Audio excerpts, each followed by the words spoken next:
నరసింహస్వామి వారి నిజరూప దర్శనం రోజున ఎర్లీ మార్నింగ్ మనకి 2:33 మధ్యలోని ఇన్సిడెంట్ అనేది జరిగింది.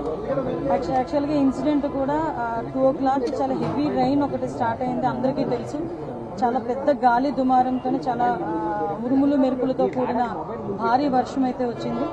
ప్రాథమిక నివేదిక ప్రకారం ఆ వర్షం ఏదైతే వచ్చిందో వాటర్ అంతా కూడా ఆ లూజ్ సాయిల్ మూలాన వాటర్ అంతా కూడా కొంచెం లోపల దిగి ఆ గోడ కూలింది అన్నది ఒక ప్రాథమిక సమాచారం ప్రకారం వచ్చిన నివేదిక. ఇంకా కూలంకషంగా మా వాళ్ళందరూ కూడా ఒకసారి ఎంక్వైరీ చేస్తున్నారు. అట్ ద సేమ్ టైం అక్కడ 300 రూపీస్ క్యూ లైన్ ఉంది. ఆ క్యూ లైన్ అక్కడ జస్ట్ కరువు ఉంటుంది అనమాట. అంతవరకు అంత హెవీ క్రౌడ్ కూడా లేరు. ఫస్ట్ కరువు మూలాన ఒక జస్ట్ కొంచెం క్రౌడ్ అక్కడ ఉన్నారు. అది మూవ్ అవుతూనే ఉన్నారు. ఎక్కడ కూడా మనకి ఆగిపోవడం కానీ అంటూ లేదు. చాలా అన్ఫార్చునేట్ థింగ్, ఆ గోడ పడిపోవడం వలన సుమారుగా 7 ప్రాణాలు కోల్పోవడం జరిగింది. అందులో 4 పురుషులు ఉన్నారు, 3 స్త్రీలు ఉన్నారు.